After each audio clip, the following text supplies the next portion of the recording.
rise for the pledge. Pledge allegiance To the flag of the the United United States States of America and to the republic of the Republic which stands one God, nation under God, indivisible, with liberty and justice for all.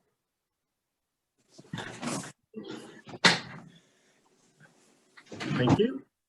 Roll call, please. Mrs. Fryrick, Here. Mr. Posnow, Here. Mr. Robinson, Here. Mr. Sanders. I saw you Here. there. Thank you. Sorry. Mr. Scalette, Here. Mrs. Schrader, Here. Mr. Sears, Here. Mr. Sullivan, Here. Mr. Tillman. Here. 9 members present. Thank you. Reminder, please mute yourself during the meeting. And this is the first opportunity for public comment. And all comments and questions will be addressed to the president. Board and staff members will not normally respond to comments and questions during the meeting unless recognized by the president for this purpose. And comments will be limited at the discretion of the president to 5 minutes or less. And they're now displayed for you.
Has everybody had time to complete? Thank you. You have a link to the minutes of the regular monthly meeting here for September 21st. If nobody has any changes or corrections, I would submit them as they are. Okay, thank you. The board met in executive session in a virtual meeting format prior to this meeting as permitted by Section 707 of the Sunshine Act for the purpose of discussing matters of personnel. No official action was taken. The second thing on my list is several weeks ago when we did our back to school plans and safety plans, there was a timeline presented of when decisions had to be made to open up for each of the potential marking periods. And we are now at one of those decision points.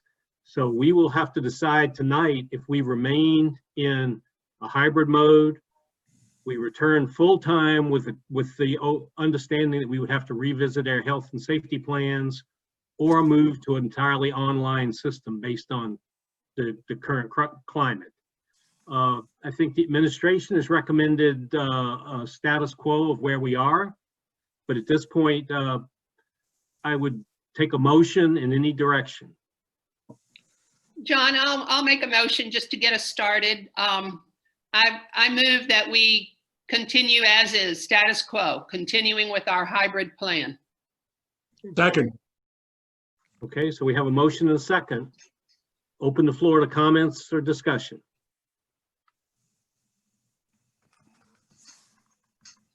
Nothing? This is Joel. John, one of the things that's been driving our decisions locally and statewide are a set of guidelines that are established by and published by the Department of Health. They've switched from this red, yellow, green classification scheme to another that supposedly quantifies the risk. If you look at the numbers, in York County. We're running an infection rate that's roughly 4 times, I guess I should say an incidence rate of COVID that's 4 times the level that was necessary to get us out of the red and into the yellow. So if you looked at it just from a purely quantitative standpoint, we're on fire with COVID infections. The second thing is what's called the infection rate. We've been running close to 10% for the last month or so. We're below 10% now, but it's probably in the high 8s. I'm not here to tell you that I'm 100% behind these guidelines. If they don't mean anything, the first question I have to ask is why we closed in the first place. Given the fact that the criteria for red is a quarter of what we're experiencing right now. So when we make our decision, I guess the first thing we have to ask ourselves is whether these guidelines mean anything. And if they do, then we have no justification for changing where we are right now. We're in the high moderate. We're just approaching what's called the substantial risk classification. And according to the Department of Education, that would cause us to go to a full virtual model. We have, from a county standpoint, a long way to go to get into what the state would consider to be a risk classification that would warrant opening again. So I just want to throw that out for consideration. If these standards mean anything at all, then we're nowhere near what's necessary to go to face-to-face instruction from the perspective of Department of Education. Okay, thank you. Other comments? I think I am altogether in favor of providing the best possible education we can while maximizing the safety of our students and faculty. That sounds kind of wishy-washy, but I think that right now, I don't think going back full-time with the size of our school and the current sort of guidelines for safety distancing could be met. So I kind of agree with Joel.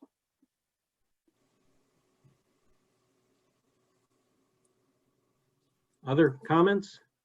Yeah, I would tend to agree that we stay with the hybrid till through the second marking period. I know that it is difficult. I know that this is not the best solution, but it's the solution that we have chosen, and we seem to be holding our own as far as any spread of COVID and any outbreaks. I know that it has been extremely stressful for our families, for our faculty, for everybody concerned. And I'd love nothing more than to see the children back in school full time. But I think if we do that, we're pushing the limits. And I would like to see us continue with the hybrid situation until at least January sometime. Well, I would argue that we reevaluate this again on December 21st. Whatever we need to do. Planning for the next marking period. Right, I think we need to be cognizant. We need to look at this for every marking period. Right. So John, I'll chime in here, and I'm gonna really focus in on when you say maximize the educational content during this hybrid model. I'm not totally sold that we are maximizing the educational content that we're delivering to those that are in the hybrid model. Well, no, I said maximize the educational content across the board, ensuring safety. And I think that the hybrid model right now. But I'm making a comment on the maximizing the educational content. I can tell you that the feedback that I receive almost universally is we are not from parents right now. They're happy that the kids are in school, which is great. And I love the fact that we have low incidence rates. However, I do believe that we're not utilizing our full resources to teach our students. I'm speaking namely of our Wednesday so-called synchronous day, where I have yet to see numbers that show how many Zoom classes are being taught that day. And I also am still unconvinced that on the off days that the kids are not in school, so the Monday, Tuesday, Thursday, Friday, whether that is moving us forward in a manner that is going to allow for the kids to make progress as close to normal as possible. And if it's not, I don't think we're effectively communicating to parents where the students are sitting from an educational progress standpoint. So I get the safety aspect, and I think we're doing a great job on that, but I don't think we're fully maximizing our efforts, and I don't think we're effectively communicating to parents what we're providing.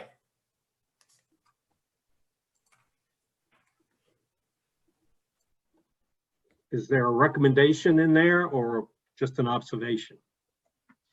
The communication has to improve, and I want to see tracking for what we're doing on Wednesdays. Okay. John, I'll chime in. We're tired of this. I think everybody is tired of it, but there's nothing we can do to make it go away. And my concern is going back full-time brick and mortar is not protecting our students and staff.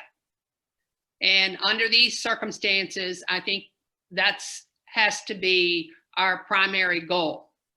I'm not at all making light of, obviously, the educational component that we need to figure out. If there are shortcomings, we need to do our best to fix those. But our numbers in York County are creeping up. And we've been very fortunate as a district to have limited cases.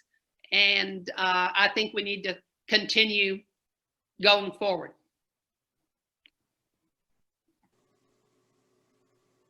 Other comments? This is Steve Sullivan. Just to underline what Joel said at the outset. So if you look at the county provided data, and this can be found on the York County website, the 7-day moving average of new cases is 10 times what it was graduation week.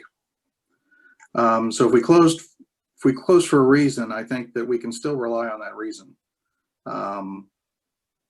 I take Mr. Sanders' point that there are probably some margins that can be adjusted in terms of how content's being delivered, the mix, better communication with parents, and I'm sure the teachers are doing that all the time. And the first marking period would seem to be a reasonable time for folks to step back and look at the instructional model on the intensive margin, not the extensive margin.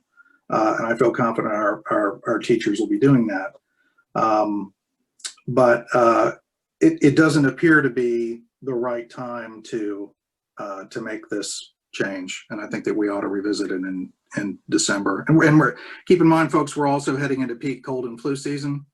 We don't know what the testing situation is going to look like. We're going to have this phenomenon emerge where folks are presenting with symptoms and they don't know what they have. And it's going to take some time before they're going to be able to determine in some cases. I had intended to call some of our local pediatric practices around the district to determine how long it's taking for an otherwise healthy 17-year-old to get a test back from the county. I figure it's probably not 24 to 48 hours. So the numbers are going to get a good bit muddier as we go into the next month anyway. Okay, thank you. Other thoughts? I'd like to thank all of the board members for sharing those comments. And for many of the reasons listed, I continue to support the continuation of the hybrid model. Okay, thank you. Mr. Tillman, any thoughts? I mean, I'll just start that I think it is not the time to switch at this point. I don't think we're ready to do that, but I will reiterate Mr. Sanders' comments that, and it's not adjustments at the margin, Steve. It's really looking hard. The first couple weeks of this, the first week or two, I thought, well, we're just figuring out how to do this. We're still figuring out exactly how to do it. It doesn't seem any better. I don't hear any different reports from people now than I did in the end of August. And if we're going to continue with this model, we need to look really hard at some consistency. You know, honestly, some rules on whether people are having Zoom classes or not. I mean, kids are happy to not have Zoom classes, but you know what that is? That's just a day off of school. You know, and a whole lot of dittos to do at home is not teaching our kids. We really have to look hard at what we're doing and maximize the time that we have with those kids to deliver the content. And I don't feel like we're learning from our experience. I feel like we're doing pretty much what we did at the end of August still. And we shouldn't be, you know, that shouldn't be the case. There should be continual improvement of this where it's looking better and better. And as you talk to people, they should be going, yeah, you know, it was a rough start, but it's getting better. Not hearing that at all. Hearing the same negative comments that I heard at the very beginning. And I think everyone's being patient, but we really do need to work harder at this. If we judge the progress these kids are making this year, you know, assuming we actually do some testing, this year is going to be well worse than last year would have been if we had measured it. Because last year we at least had most of the year in the classroom. Okay. Mr. Robinson. Well, I'm in favor of the hybrid model and continuing it because I don't think things are going to get any better.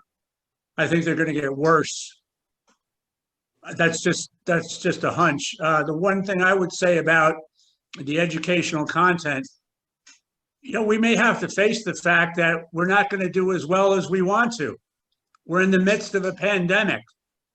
And I think the primary objective ought to be keeping our students, our faculty, and our support personnel as safe as we can. The education can be made up, the lives can't be. So I think we should stay with what we've got for now. And probably, I mean, if I'm right, and I hope I'm wrong, we might have to close down completely.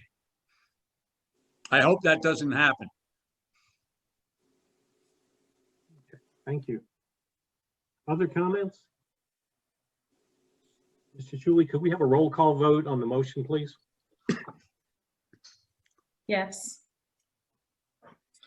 Mr. Scalette? And can you remind us all, are we voting on the continuation of the hybrid model? Yes, that was a motion. Yeah. Yes. Mr. Robinson? Yes. Mr. Tillman? Yes. Mr. Posnell? Yes. Mr. Sanders? Yes. Mr. Sullivan? Yes. Mrs. Schrader? Yes. Mr. Sears? Yes. Mrs. Fryrick? Yes. Motion passes. Thank you. At the risk of creating another firestorm, if we get to the next marking period and things are much worse than they are now, and there are concerns about the education model we're using now, how will that impact TOPS and fully online?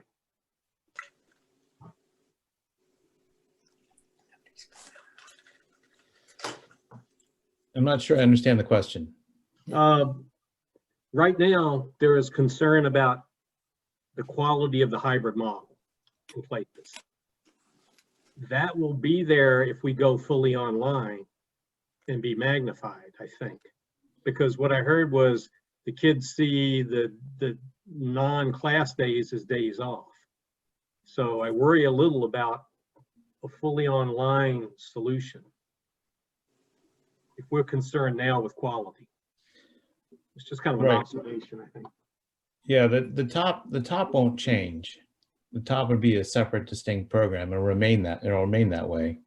The kids that are in hybrid now, if we're forced to go fully online, would be going to a fully online kind of environment, sort of similar to forward learning when we had that, because they're transitioning to something yet again completely different.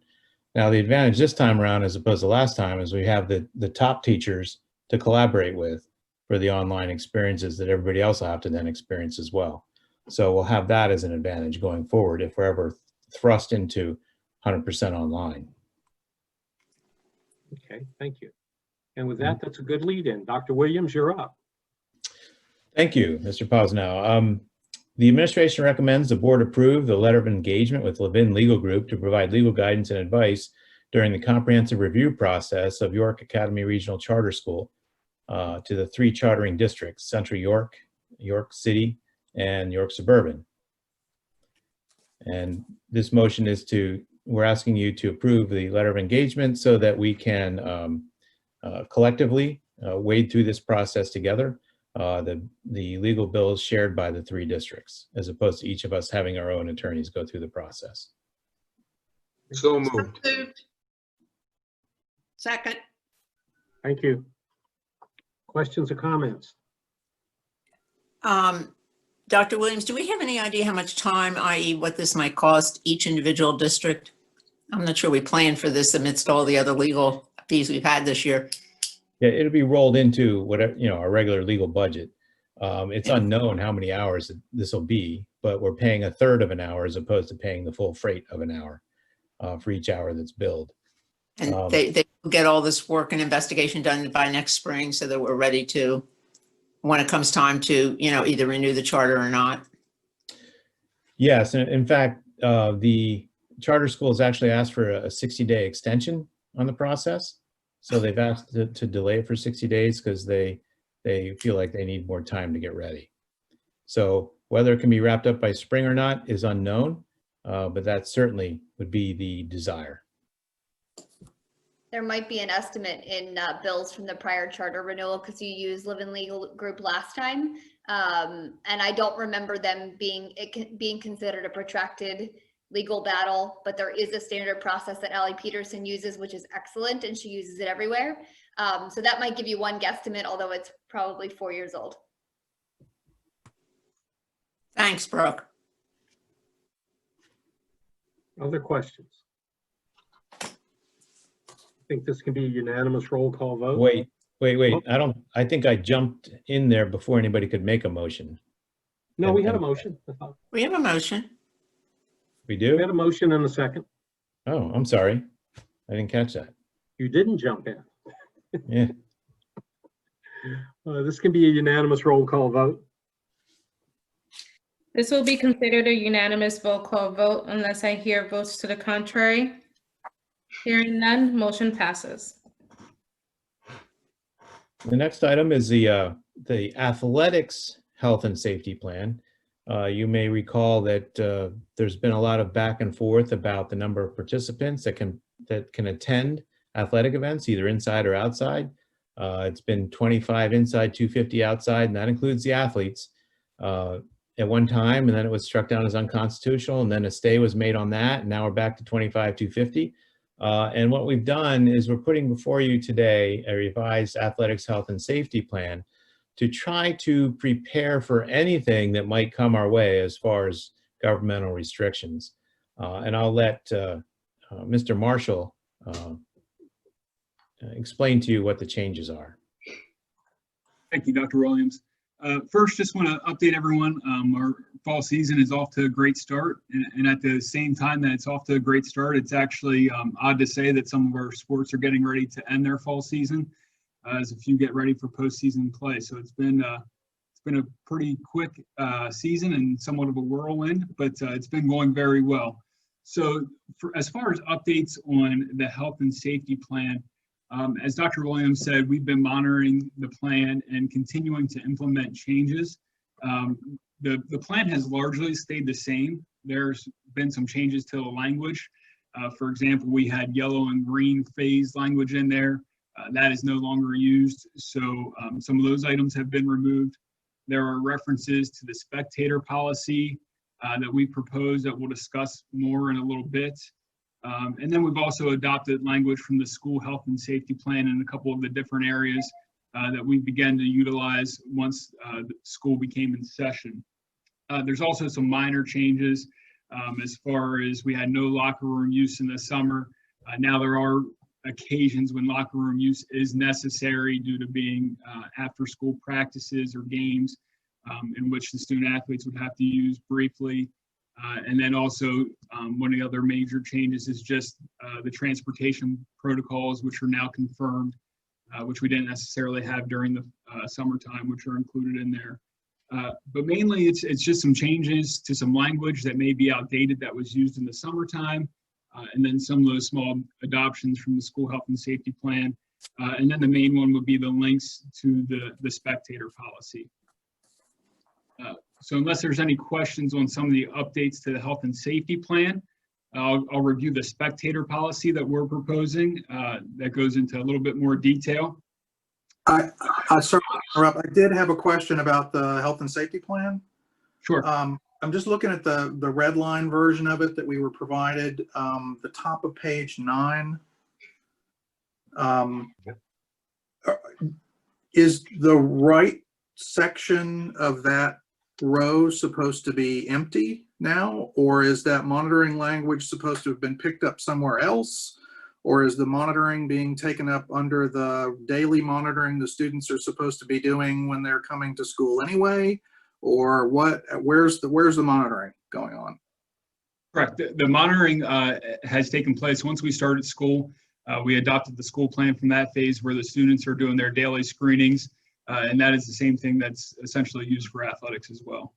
Okay, and the top students who are participating in sports know that they're also required to screen on the days that they show up in person to do events. Correct. Yep, and we've shared that with our students, even if they're, depending on the days that they're in school or out of school, it should be the same every single day for them. Okay, thank you very much. Matt, does that mean that your plan is to leave the right side empty? Or are you going to make reference to practices that take place during the day? Or are you going to remove that monitoring altogether? No, we actually can go back in there and just, that was probably just an issue in recreating the plan, because it should say that we've just adopted the school health and safety plan and students will continue to monitor themselves daily, whether they're in school or out of school. So I can make an update to that language. Thank you.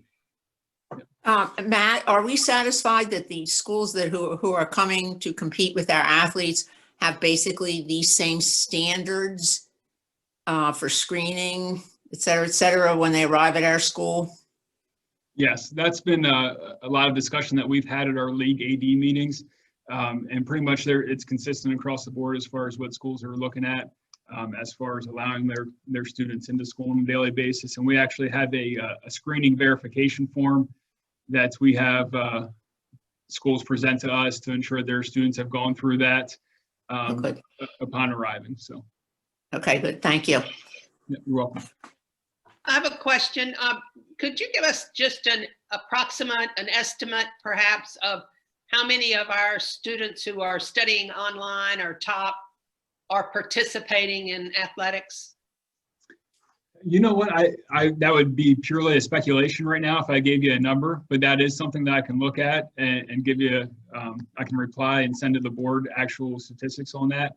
Yeah, that would just be a guess off the top of my head. I think it's awesome that I assume a number are doing that. And I think that's, that at least allows them some modicum of normalcy when they're home all day doing school by themselves. So.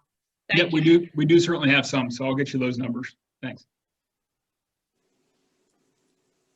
And when this plan once you've finalized it and you've put in the new wording, you're going to post this someplace for all who wish to see it? Yes, we will post the updated plan, same places that we posted the initial plan. So we'll work with Mr. Staub to get that updated on the website as well.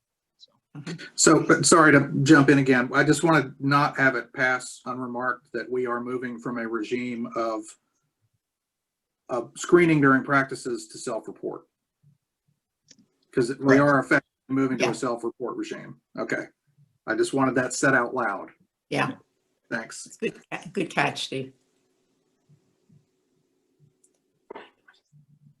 Okay. As far as the spectator policy, as Dr. Williams referenced, right now we are under the order of the 25 indoor and 250 outdoor by government order. So that also includes essential personnel, which is your players, your coaches, your trainers, your officials. So it becomes very difficult with some of the sports that we have. The reason for the spectator policy that we're proposing here is if we would be in absence of a government order or policies, as we were for about a week to 2 weeks there for a period of time. And there's a gray area in places we're doing all kind of different things. So if we fall in that same kind of situation, we would like to have a policy in place at York Suburban. At the same time, we've been told that there's going to be some more information coming from the governor as far as spectator policies. So that may be something that we need to review, but we just want to be proactive and have this policy in place if we needed to. So some of the main highlights of the spectator policy would be that we would continue to have no away spectators. That's something that's league-wide. So throughout the YAIA, there's no away spectators at any events. We would not exceed 33% of the maximum occupancy of any of our facilities. And that number, again, that would include essential personnel, so your players, your coaches. All of our students would receive a pass and have received pass for our sports that has spectators right now. It's basically a season pass where the students receive their allotment and they're able to then give those to parents, family members, whoever they would like to attend their contest, and they're responsible for those through the season. Spectators must show those passes upon admission or else they are not granted entry into the event. Any of the spectators must adhere to our health and safety plans. So as far as social distancing, face coverings, everything that we have outlined in our plans. There's not going to be any concessions during these contests at this time. And just going down through here, that would be some of the main items for the spectators. For the away spectators, we do provide a live streaming option. And even if there's individuals that would like to attend our home events but can't due to the limitations on gatherings, we also have that live streaming option for our community as well. So those are some of the main bullet points from our spectator policy. If there's any questions on that, I'd be glad to answer those now. So did I understand that we follow the state policy? This only takes effect if there is no state policy? Yes, this is basically, unless we would be restricted by government order, which we would follow if there was a state policy, this would take place in the absence of that. Okay, thank you. Two quick things, Matt. I think be careful on your spectator policy that you put some kind of a date in the bottom right-hand corner so we know when this was approved or something. It's you know, we have policies upon policies. As you say, every day is something different. The other thing, the 33% kind of fascinates me. Is that 33% in the gym then for the girls' basketball game or something like that, or the boys' basketball game or the wrestling? What's 30? I mean, how many people can we put in our gym, in the high school gym? So it would be a bit different than that. 33 would allow us up to 33%, but we're still going to take measures to have social distancing as much as possible. So at the gym, we'd be looking at a total of about 180 people, although 33% may be more than that. It would be more so 33% of the main bleachers, which is where the spectators would be sitting. We would utilize the side bleachers for our teams. So for example, if our varsity team's completing, they'd be sitting on the home side of the side bleachers. The JV teams would be on the away side, so we can have everybody socially distanced at that time. And then spectators would also be socially distanced in the main bleachers. Again, with the goal basically to be able to get parents and families in to see their student athletes participate. Okay, so the total would not exceed, for example, total people in the gym would be 180 people or something like that for the basketball game. That includes the players, essential people, et cetera. Okay, thank you. Yes. And that's roughly 4 times the currently allowed amount? Yeah, it's actually probably under that because we're more so looking at 33% of the main bleachers for the seating. The gym actually has held just under 1,000 people. So. And who's enforcing things like social distancing and, well, I guess particularly distancing? So social distancing, that would be, we try to put as much communication out in advance as possible. So comes out through these types of memos, then our coaches continually follow up with it when they're sending out communication to their parents and their families. And then that's where we would have whoever is checking the tickets also send reminders as people are entering the gym or the stadiums on social distancing, and then whoever the game manager or myself would be at the contest to also remind people if we saw somebody not adhering to those.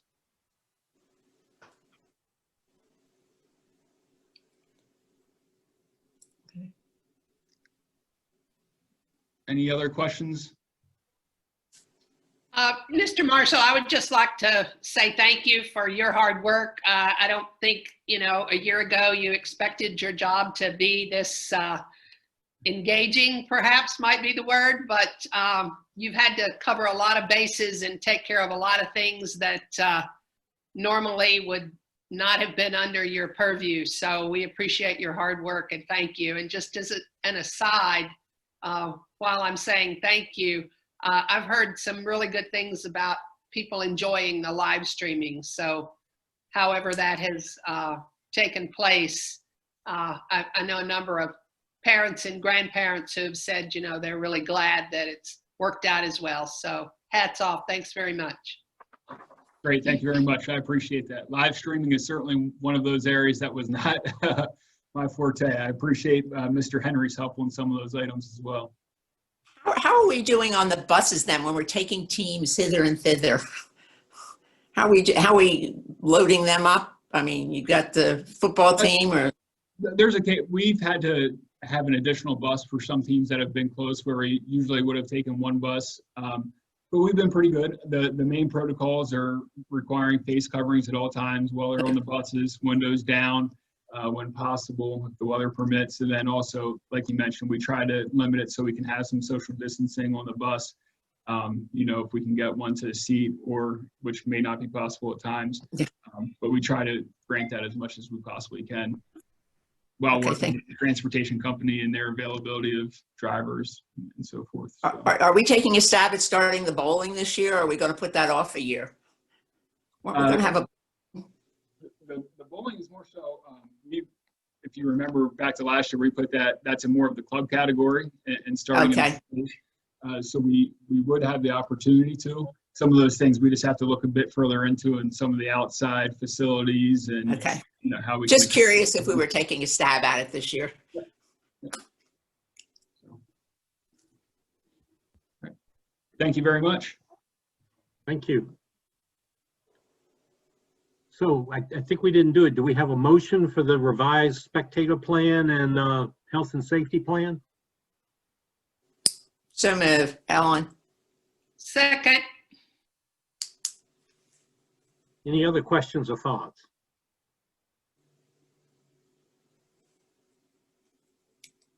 Then I think this can be a unanimous roll call vote. This will be considered a unanimous roll call vote unless I hear votes to the contrary. Hearing none, motion passes. Thank you.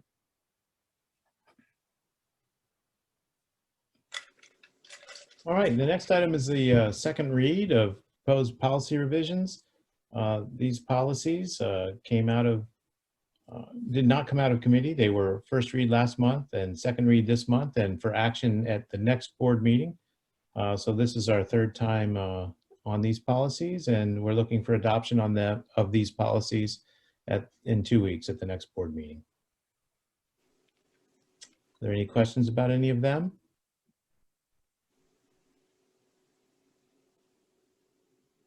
Okay, thank you. And the last item is a report from administrators. Dr. Krauser tonight is going to give us an overview of the results of the Paige Survey. The Paige Survey is an every 2-year survey about students and what students may or may not be doing outside of school. And I'll turn it over to Dr. Krauser. Thank you, Dr. Williams. Well, good evening, everybody. I just want to also kind of give a shout out to Mr. Marshall and his team as well.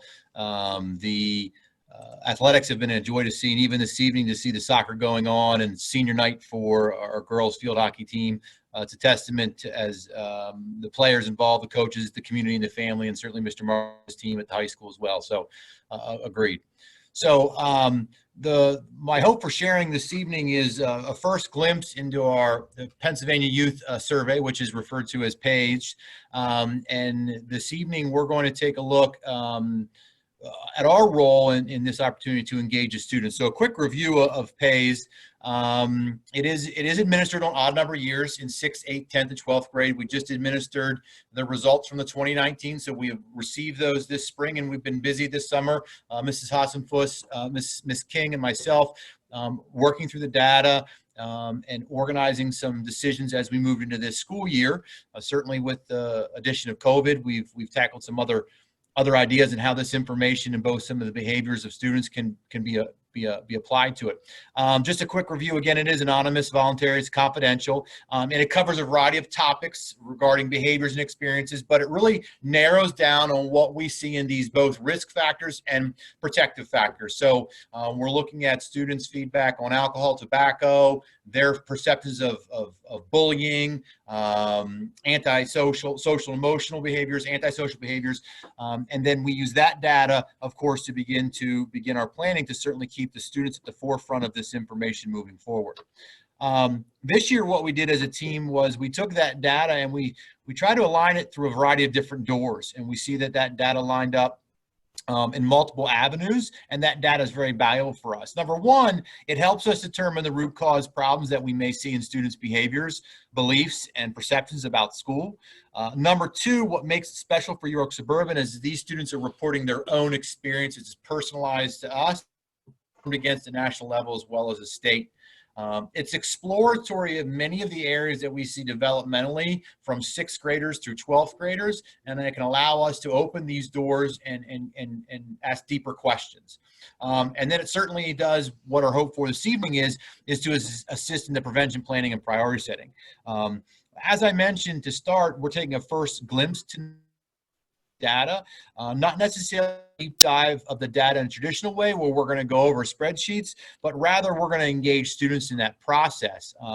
And with that being said, I'm going to turn it over to introduce Ms. King, as she's going to share how we engage some students in the learning process, and then share a little bit about what we can see from their perspectives when they're reviewing the data. Good evening. Thanks, Dr. Krauser. So when we were kind of figuring out how to disseminate this, we originally kind of wanted to do a meso or macro, meso, micro. How does it affect the community? How does it affect our district? And then how does it affect our students as an individual? So myself, Betsy, and Teresa decided to hold a Get Real Talk session. We invited 11 students from the middle school and high school as an option to participate. So you're going to see the video that we put together in a second. It was a Zoom session where we really covered some of the data in the PACE, specifically related to drugs and alcohol. I wasn't anticipating a whole lot of student initiative up front because I know they have a lot going on. So when we got students to participate and really engage, it was such an awesome opportunity. And you really get to hear the real talk from some of our students. So I'm going to go ahead and turn it over to Dr. Krauser to start. And then if you have questions at the end, let me know.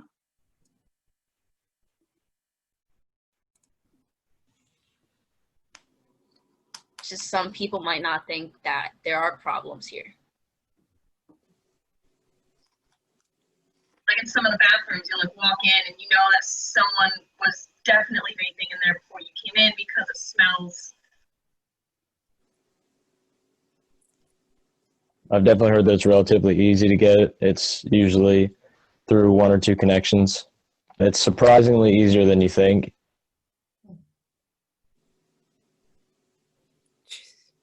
And some people might overlook the problems that we have here.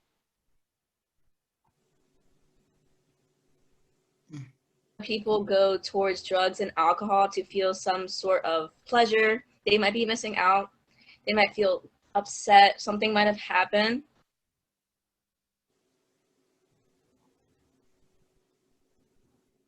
A contributing factor could be the pressures from sports, academics, or anything else in their life, like your home life.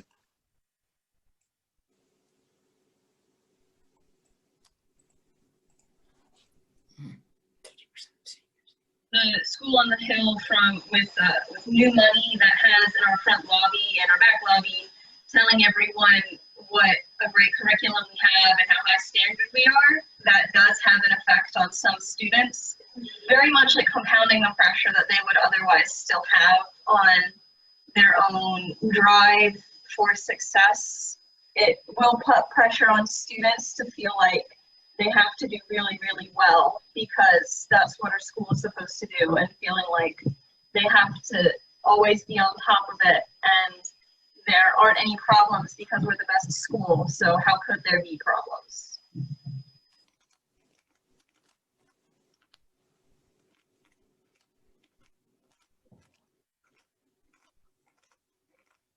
The circumstance of medical issues in the family and parents trusting their kids just not to go into the alcohol cabinet, basically, I think is how so many people have that ease of access. There's just a lot of trust that can, in some cases, be so easily misused.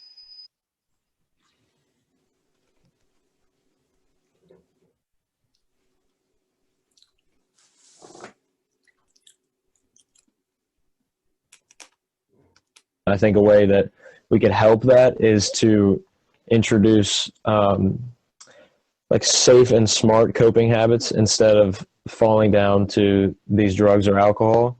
And I think something that could be introduced even are ways to help your mental health, even through the pressures and stress of school and sports and everything else in life. And I think that would help. I guess to try and help it, you can try and talk about how it can affect someone's future. I would definitely want to make everybody comfortable, because the thing about that we have choices, they can get easily manipulated by others. And our choices might get limited due to our environment or the things that we're doing. So like if a certain problem that we're facing, our choices might be limited. We all know that the reasons people do these things are really complex. I've seen, like Lucas said, a lot of the pressures. Like high achieving students. We've said like the loneliness too can have a big impact, loneliness and boredom. It would have to start really young and probably involve a pretty significant shift in the general culture, because there is still a lot of stigma against things like mental health, even if we don't interact with it every day. I have heard in the halls that kind of stigma is still really there, and it can be really, really powerful and really destructive for some people. Having a more, kind of a cooperative idea, helping children learn how to actually connect with people, because a lot of the loneliness that we face today comes with not that you don't have friends, you don't have people to just talk to, but lacking an actual connection to people. And if we could start people having strong connections with other students, they wouldn't have that kind of boredom and loneliness that could drive them to those things. And it would be a release for pressure, having upperclassmen help underclassmen because of that distrust of adults. What if we were able to start that? If we could do that in elementary school, and then keep those groups through high school, it would have a really strong bond by the time we got to a time and place where drugs and alcohol and those kinds of things were more prevalent and normalized. Yeah. And at the middle school, I know in health class, they do teach us about mental health, but they teach us more of like the stigmas, of course, and there are stigmas that are still living in suburban especially, and of course in other schools. And I think that the teachers and administrators are awesome with their support system. It's just, I feel like it's the kids that need to help each other. Because if the kids help each other and we also have the teachers, it could be one great big family. And I know a lot of people that said, when you're going to suburban, don't go there. There's so much snobby people there. And that's the tough part about it. Even those snobby people, they also do have problems. And that's what we just need to know, that there are people that have problems here and everywhere. And that we have to normalize the fact that people can struggle. It's okay to struggle.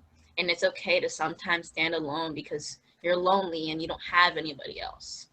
And that you can still struggle when you're in those stages in life, because you're going to be pulled back up.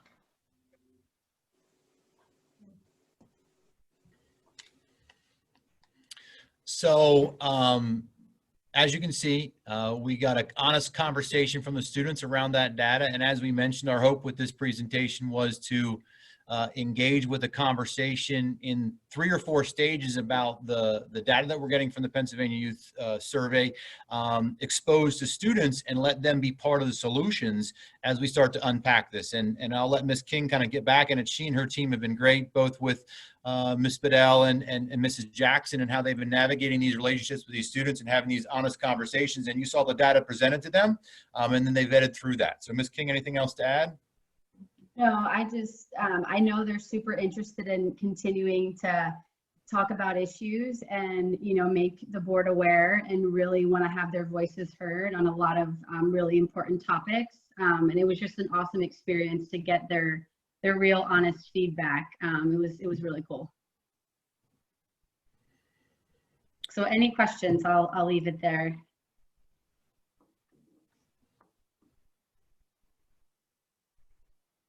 Well, then I guess that concludes our report. Thank you. All right. Thank you, Ms. King and Dr. Krause. Appreciate it very much. That concludes the superintendent's report. All right, Ms. Chichuli. Good evening. So the 2 items that I have for you are surrounded regarding the middle school or mechanicals project. And I've invited Mr. Wentz from Crabtree just to give the board a slight update on these 2 change orders. And I'll just pass it over to him. Thank you, Kathy. We have 2 change orders in front of us. One is related to the pumps. The other is related to the installation of the rooftop units. The installation of the rooftop units, because the rebidding process that happened in subsequent descoping, the notice to proceed for the mechanical units was delayed. And what happened there, compound with the COVID-19 delays in material procurements, the units did not show up until about 2 weeks ago. So that puts us well into the school year. The units need about 5 days to install, and several spaces within the buildings are down mechanically during the installation process. There is a window to install them, and that window is the upcoming half day on October 7th, the day off on October 8th through the weekend, and then the day off on October 12th. That window gives them the proper time to do both the Valley View units and the middle school units. If we do not hit that window, the next opportunity to install them, holidays are not an option. They already have prior commitments during those. The next window would be the summer of 2020. I'm sorry, summer of 2021. The cost is $3,000. It's a minimal cost for the benefit of not having your units go down unexpectedly over the winter, and it's our recommendation to approve that change order. The second change order is for the pumps. At the beginning of the project, very first construction meeting, Silvertip notified us that the TACO pumps that were specified were about, I believe it was 26 weeks out. That would put us in the middle of winter to be installing heating pumps, which does not work. And as you're already well aware, one of the pumps already went down recently just before this project was cut loose. So the risk is real that the pumps will go down during the winter. Silvertip came with other options, and we approved a pump that would be a light pump, a split case as opposed, or I'm sorry, an end suction as opposed to a split case, and they proceeded going that path. Now, as they started the investigation and installation, they discovered there was no flex connection at the top between the pump and the hardline pipe. Because of that, there were some modifications that needed to happen. We actually went from the initial proposed change order that was given to us of nearly $30,000. The next option was an $8,000 change order. The engineering team and the contractor worked really well together, and we're able to get the impact of that down to just $3,198.23. So it took a little back and forth, but we were able to get that down to a reasonable number. Those are already in process of being installed, again, because of the tight timeline. We're wanting to get these things up and running so that Barry can start providing heat to Valley View and the high school. Okay, are there any questions, or Mr. Posnell, should we Yeah, I think let's seek a motion on change order 002. So moved. Second. Thank you. Are there any other questions or comments? This can be a unanimous roll call vote. This will be considered a unanimous roll call vote unless I hear votes to the contrary. Hearing none, motion passes. Thank you, Mr. Wentz. And could we have a motion on change order 003 then? So So moved. moved. Second, Ellen. Okay, thank you. Questions or comments? This can also be a unanimous roll call vote. This will be considered a unanimous roll call vote unless I hear votes to the contrary. Hearing none, motion passes. Okay, the two informational items that I have for you today. First is the Act 1 Index. And I'm just going to share my screen.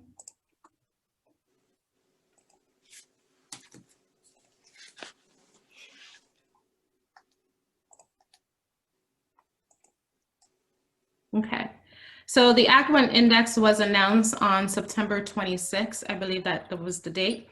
The base index is 3%. We do get an adjusted index, and that adjusted index is 3.6%. In looking at our assessed values, and this is just for demonstration as to where we are as we prepare to enter the budget development. And so our assessed values when we approved the budget back in June were 1.8 million. And we did have a growth.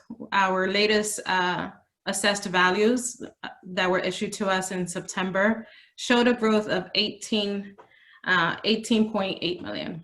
That's a 3% increase. Our current millage rate is 23.6474%. And our maximum adjusted index of 3.6 would give us a millage rate of 24.4987. That would give us a difference of $2 million in additional revenues. Again, this is not a recommendation. I just wanted to demonstrate to the board what a 3.6% tax increase looked like. If we factored in our property tax reduction, and then we collected taxes at, I kept it at 96 so that you would see an apples to apples comparison, but typically we would collect at 97% in a normal environment. And so that would be a total of 1.9 million or 4.74% increase. And I just wanted to remind the board that we did pass a tax increase for 2021 at a 1%. As we head into budget season, the first budget presentation you'll see will not have any tax increase assumptions. It will have the updated assessed values. So you'll see just a natural growth in revenues for that. And that comes out to about $460,000. So I just wanted to give you some piece of information as we head into the budget season. Any questions on the Act 1 Index?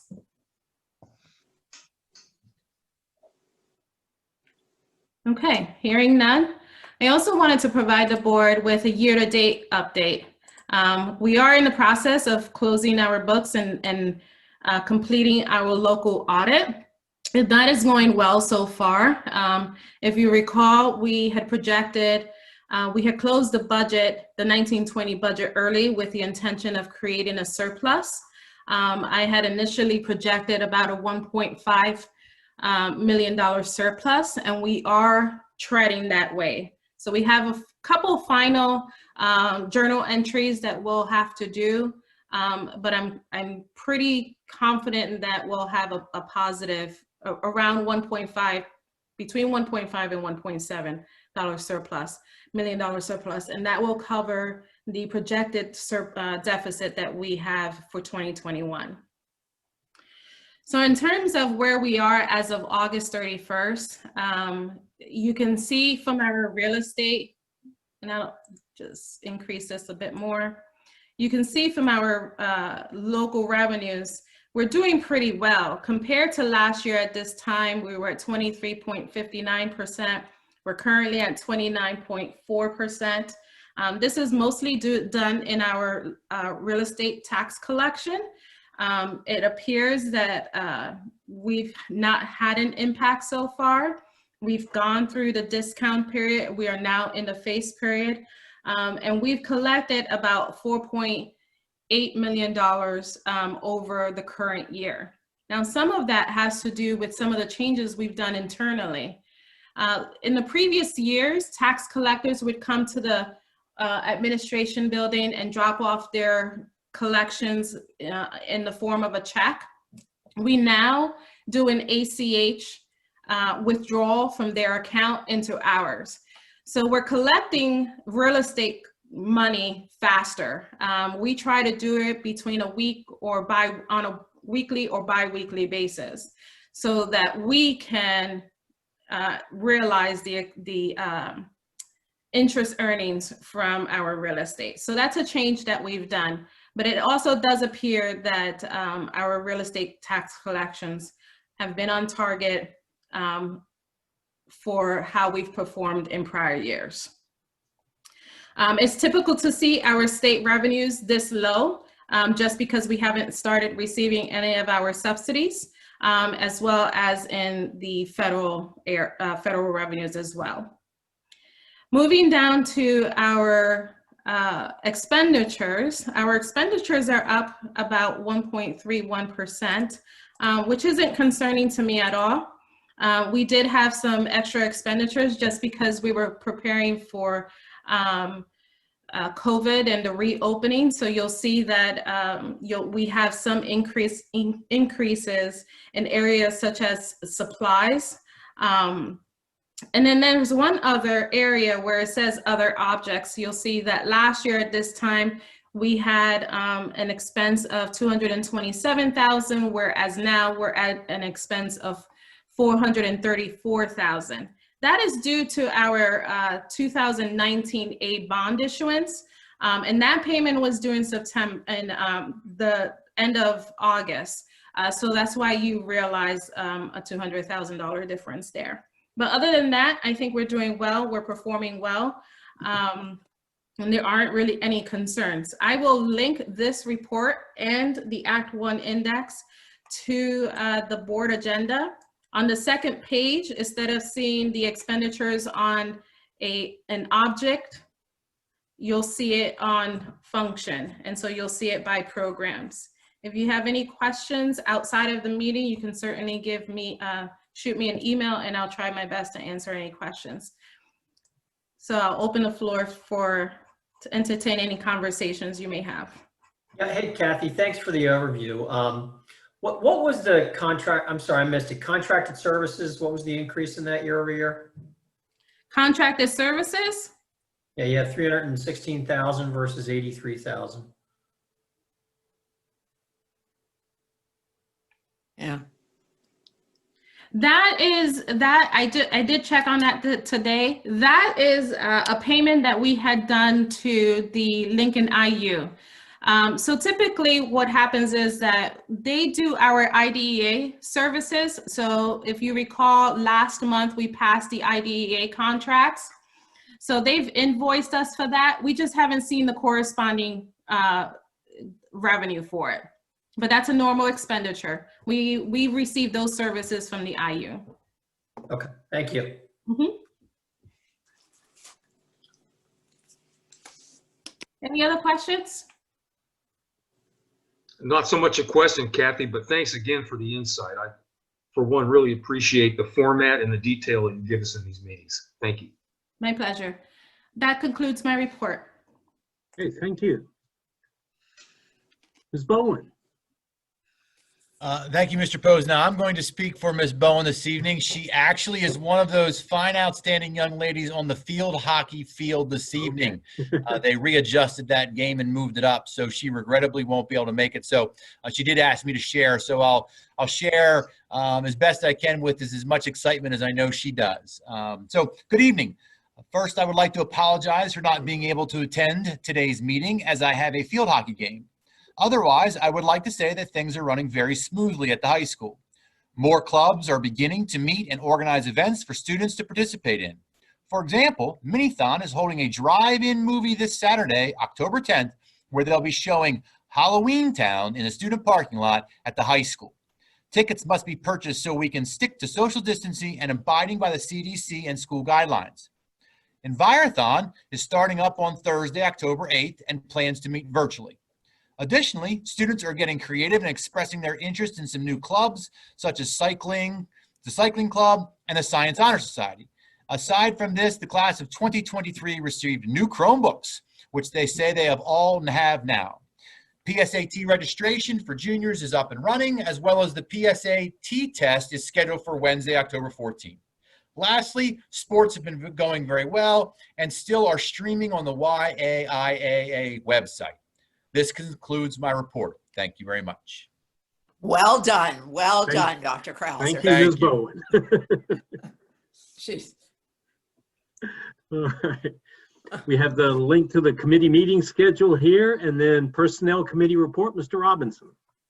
Thank you, Mr. Posnell. You have before you the personnel report, which includes resignation and employment. Would any board member like any of these items considered separately?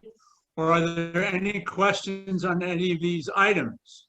If not, the chair moves approval of the below mentioned items. Okay, I have one question here. We seem to be losing 2 custodians at a critical time. Can we have a second first? Sorry.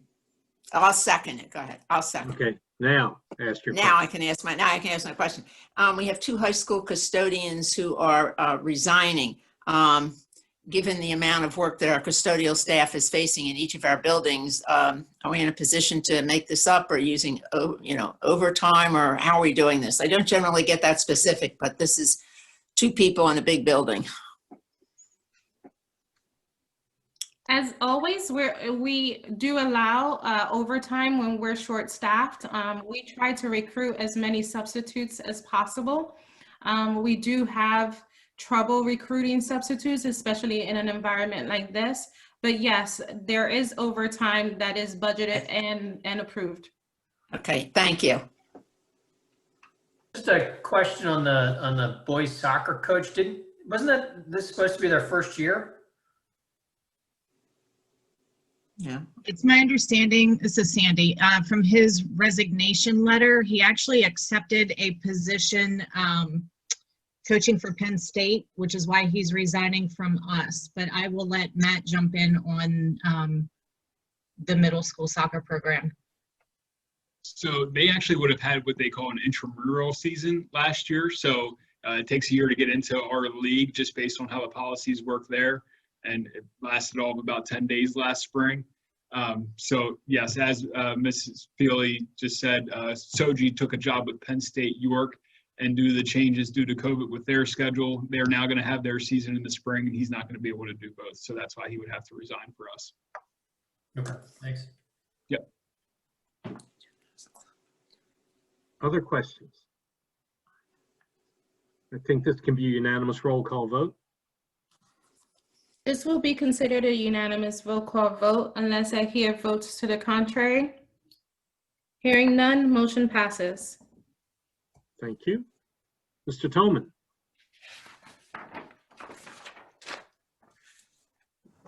Good evening. The following policies were discussed at the September 16th committee meeting and recommended out of committee for first read at this meeting. Please review those policies. We'll have second read at the next meeting and plan to vote on them in November.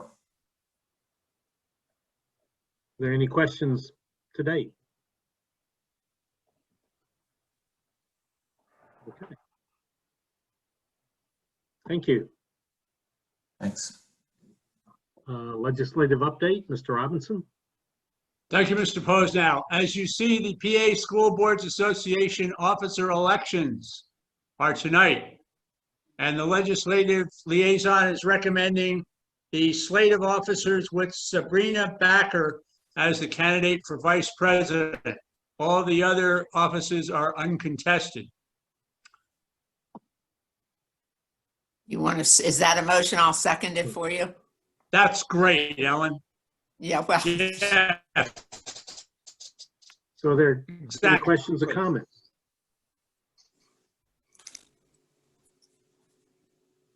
Hearing none, I guess this could be a. Joel, I was messing with my mute. Oh, sorry. Rich, are you saying that if we accept this motion, are we voting for Sabrina Backer?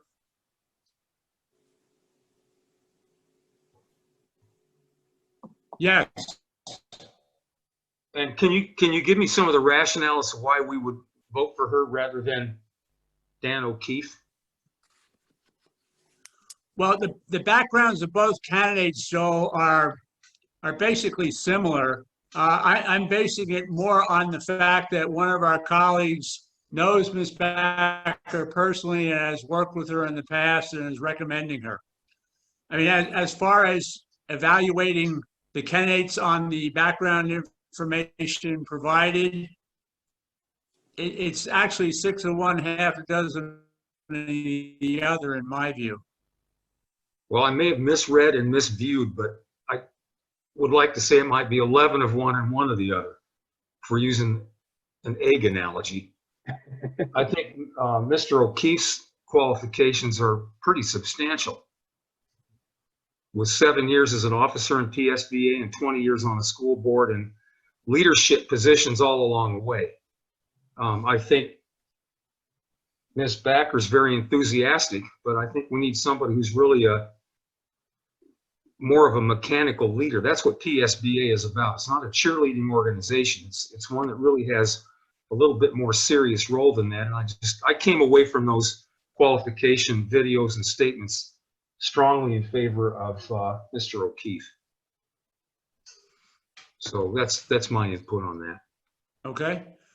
Well, on that basis, I'm going in the premise we could take a roll call on the vice presidential position. Yep. Fair enough. And we should do. Mr. Tully, can we do a roll call vote on that? Sure. I just want to clarify. Are we doing the roll call vote on the original motion for Ms. Backer? Yes. Okay. Mr. Sanders? We're voting for the vice president right now? Yes. Yes. O'Keefe. No, you're voting right now for, your vote would have to be no then, because we're voting on Sabrina. No. Okay, thank you. Yep. Mr. Scalette? No. Mr. Robinson? Yes. Mrs. Schrader? Yes. Mr. Posnell?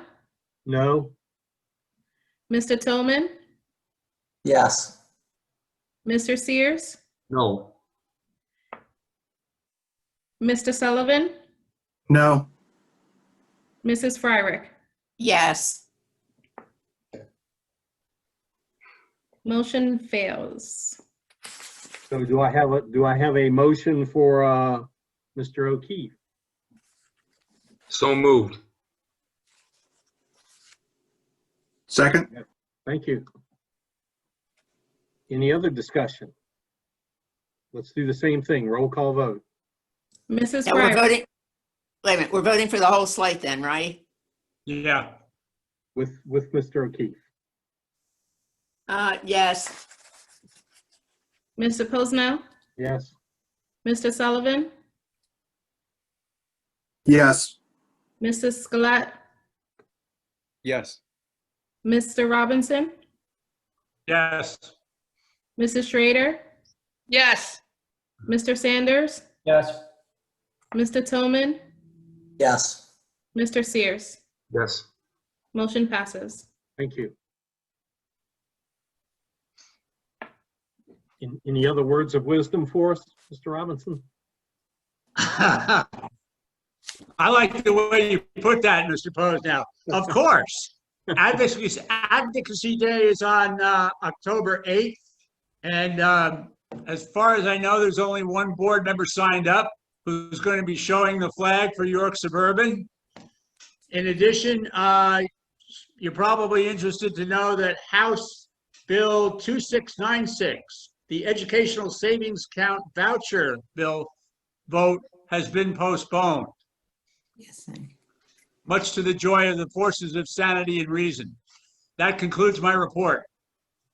Okay, thank you. Ms. Friary. I have no report from the JOA. Moving right along.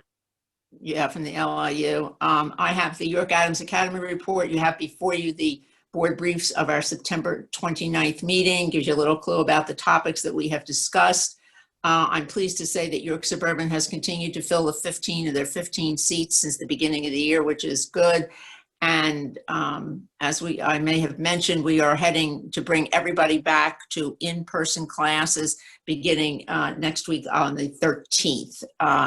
These are students who need a lot of reinforcement and encouragement. And although they have been in touch, the staff has been in touch with most of the students almost on a daily basis and exchanging materials on Wednesdays. Getting them back into class will certainly be a real boost to the amount of work that they're getting done. And that concludes my report. Thank you. York Adams Tax Bureau. Ms. No. Tutuli. Nothing? No report. Okay. Ms. Schrader, York County School of Technology. No report. All right.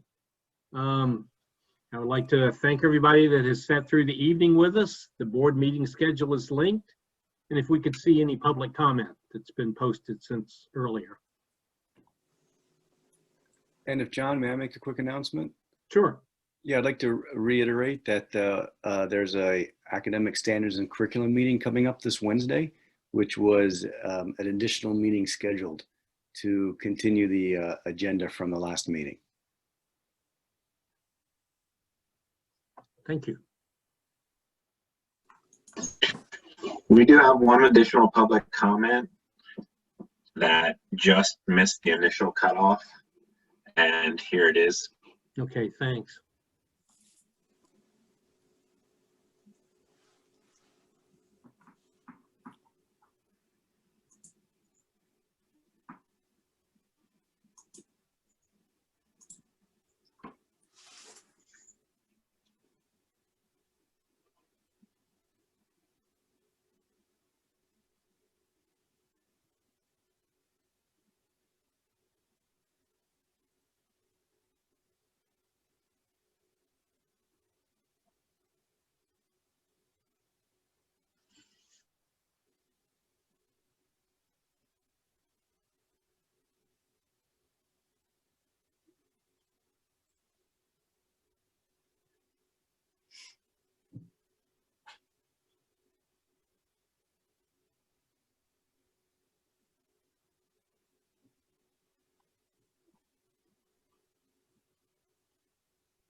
Everybody had time to finish?